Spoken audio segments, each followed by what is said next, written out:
क्या आपने कभी सोचा है कि देवताओं और असुरों ने मिलकर समुद्र को क्यों मथा? क्या निकला उस महामंथन से एक ऐसा विष जिसकी गर्मी से ब्रह्मांड चलने लगा था, और एक ऐसा अमृत जो दिला सकता था अमृतत्व। कल्पना कीजिए, एक पर्वत मथानी बने और एक विशाल नाग बने रस्सी, देवताओं और असुरों की खींचातानी से उठा सागर का तूफान। फिर प्रकट हुआ हलाहल। कौन बचाएगा इस दुनिया को?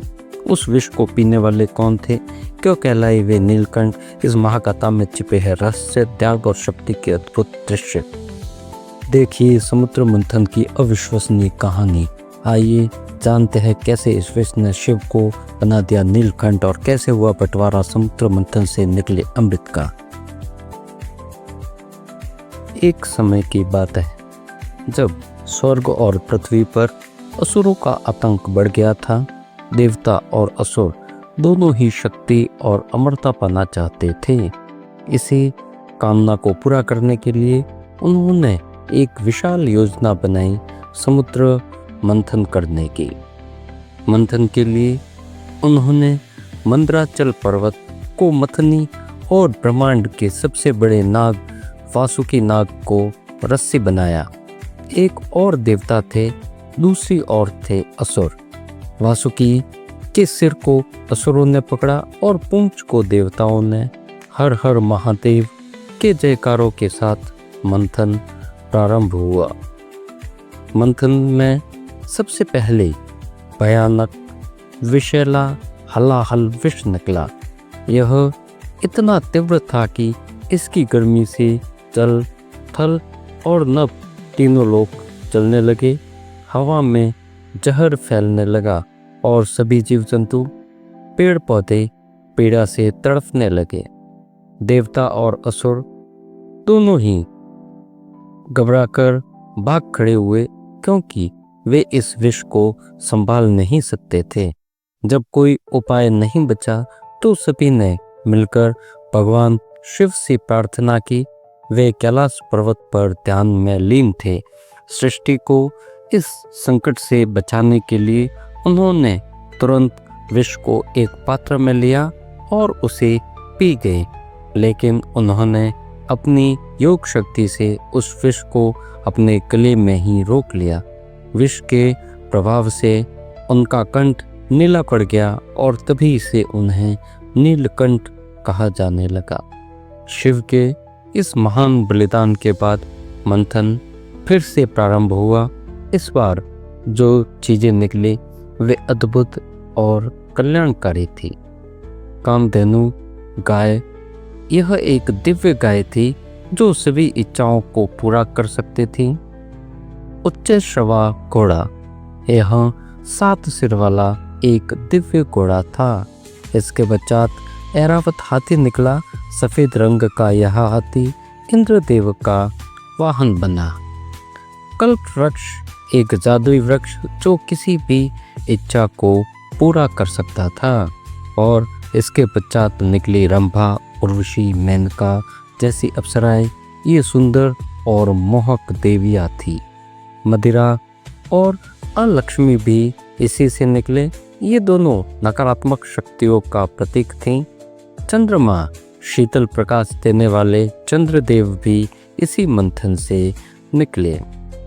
परिजात, यह एक दिव्य और सुगंधित फूल देने वाला वृक्ष था।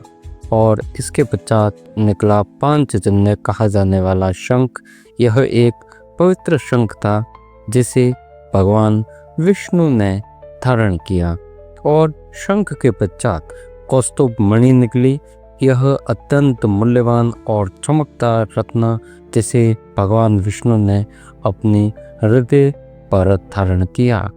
और इसके पश्चात आए आयुर्वेद के देवता धन्वंतरी।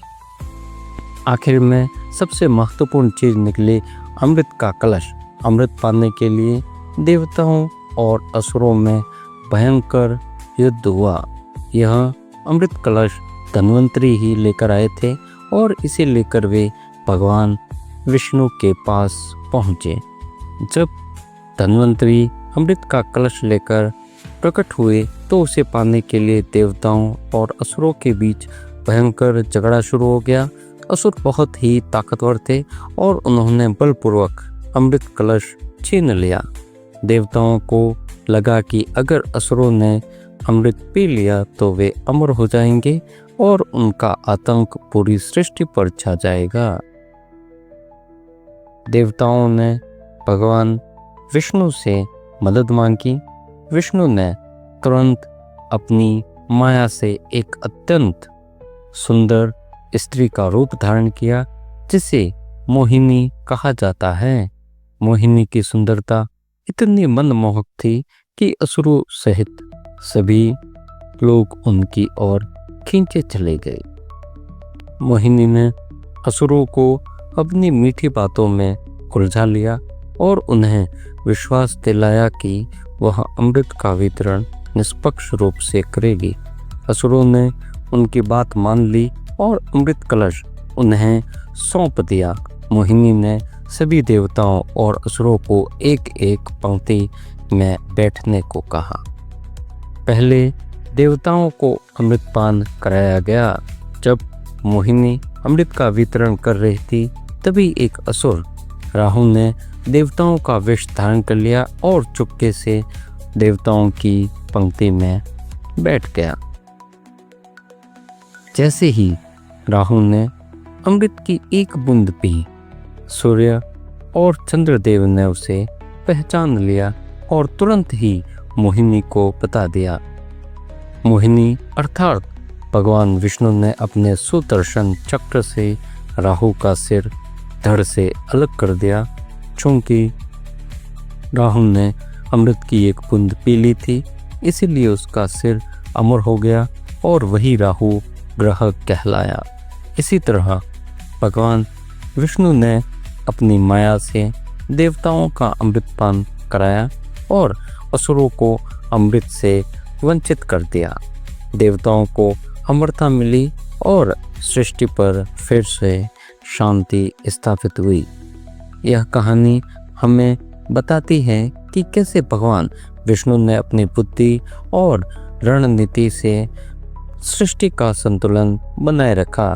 इस तरह महादेव जी की त्याग की कहानी और भगवान विष्णु की चतुराई की कहानी मिलकर समुद्र मंथन के संपूर्ण फल को दर्शाती है।